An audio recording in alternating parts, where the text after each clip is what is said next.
In today's tutorial, I'm going to show you how to share a Google form. So this should hopefully be a pretty straightforward process, guys. And without further ado, let's go ahead and jump straight into it. So all you have to do is just open up the form, and then you want to select the little person icon with a little plus sign next to it, right next to publish at the top. Go ahead and select that. So then at this point, you go ahead and insert people, contacts, whoever you're looking to share permissions with, right up here at the top. Just paste in their email or write it in. And then you would be able to then adjust their access down here by clicking the drop down, and you can select anyone with the link, or you can give them permissions to edit it, or you can even have them as the owner of the form.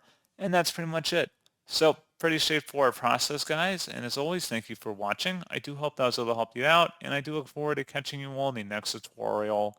Goodbye.